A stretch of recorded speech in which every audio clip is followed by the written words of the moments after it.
This is Bishop John Doerfler of the Diocese of Marquette. Dear brothers and sisters in Christ, in my last message, we reflected on 4 fundamental principles to guide our discernment about voting: the dignity of the human person, the common good, subsidiarity, and solidarity. In this message, we will reflect on our responsibility and the government's responsibility to do good. As I said in the last message, I am not telling you how to vote, nor am I supporting any political party or candidate. Rather, I am speaking to moral principles that we are called to embrace, and it is your responsibility to consider prayerfully how to vote in light of these principles. There are many areas of public life that we should address to promote the good of society. These include, but are not limited to, the following: striving to overcome poverty, hunger, and disease, and promoting peace, education, health care, and employment. It is good to provide the infrastructure that society needs, such as clean water, roads, bridges, etc. We should work toward immigration reform, the promotion of strong families founded on the marriage of one man and one woman, and the protection of the environment. We should safeguard fundamental human rights, such as the right to life, religious liberty, the freedom of conscience, the freedom of speech, and the rights of workers. We should foster agriculture, business, and promote entrepreneurship. When it comes to promoting the good of society, there is room for differing opinions on the best way to achieve the good. Thus, we need to examine the candidates' differing policy proposals to achieve these goods and make a prudential decision on which is the best proposal. The virtue of prudence helps us to deliberate about the means to achieve these good ends. While there is room for disagreement, there are still some non-negotiable parameters. For example, we may never choose to do something evil in order to achieve a good end. The end does not justify the means. For instance, it is laudable to strive to overcome disease. However, we ought not to destroy human embryos in order to find cures for diseases. We will talk more about avoiding evil in the next message.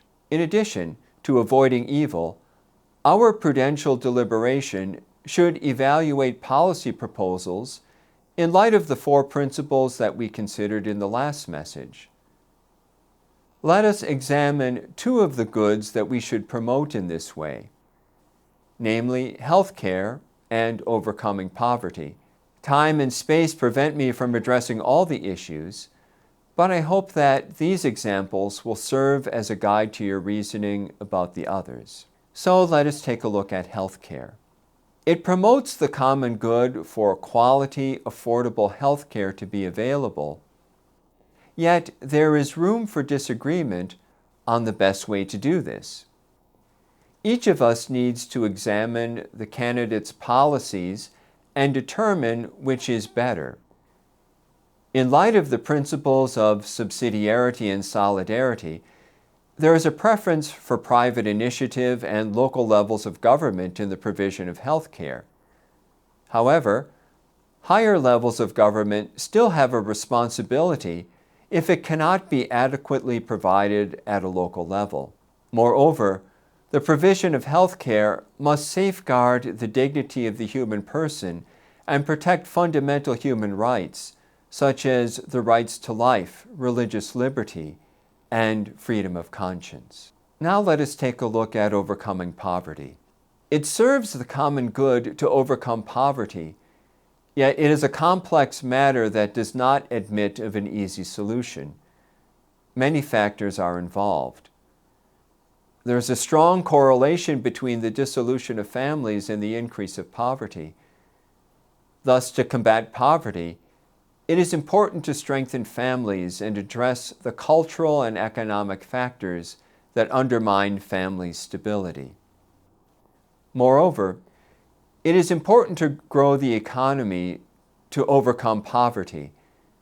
Strong agriculture, business, and entrepreneurship provide food, the material things we need, and create jobs. The Catechism of the Catholic Church indicates that the primary responsibility for the economy rests with individuals and other groups in society, and not the state or government. However, the state or government does have a role in the economy, which must be exercised in accord with the principles of subsidiarity and solidarity, as the Compendium of the Social Doctrine of the Church states.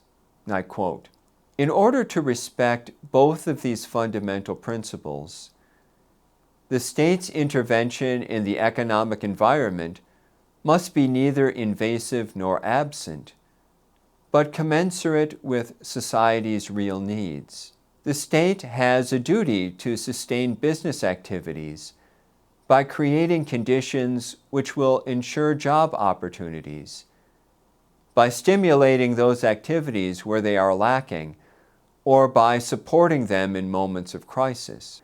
The state has the further right to intervene when particular monopolies create delays or obstacles to development. In addition to the tasks of harmonizing and guiding development, in exceptional circumstances, the state can also exercise a substitute function. The fundamental task of the state in economic matters is that of determining an appropriate juridical framework for regulating economic affairs in order to safeguard the prerequisites of a free economy, which presumes a certain equality between the parties, such that one party would not be so powerful as practically to reduce the other to subservience. Economic activity, above all, in a free market context, cannot be conducted in an institutional, juridical, or political vacuum. On the contrary, it presupposes sure guarantees of individual freedom and private property, as well as a stable currency and efficient public services. To fulfill this task, the state must adopt suitable legislation, but at the same time, it must direct economic and social policies in such a way that it does not become abusively involved in the various market activities, the carrying out of which is and must remain free of authoritarian, or worse, totalitarian superstructures and constraints." End of quote. Finally, to combat poverty, welfare should not create dependency on the system, but be aimed at stimulating personal responsibility and initiative, helping people to rise out of poverty through education and gaining necessary skills and work. Moreover, there should be assistance available for those who are disabled and cannot work. While striving to overcome poverty is non-negotiable, there is room for debate as to the best way to achieve this goal. Once again, we need to evaluate a candidate's policies to overcome poverty in light of the common good, the dignity of the human person, and the principles of subsidiarity and solidarity, and make a judgment as to which policies are the best.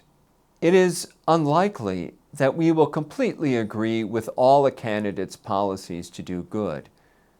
Thus, in choosing for whom to vote, we need to make a judgment about which candidate for office overall has the best policies for doing good. However, there is one more important factor that we must examine. We and the government must never do evil, and we will reflect on this topic in the next message. This is Bishop John Doerfler of the Diocese of Marquette.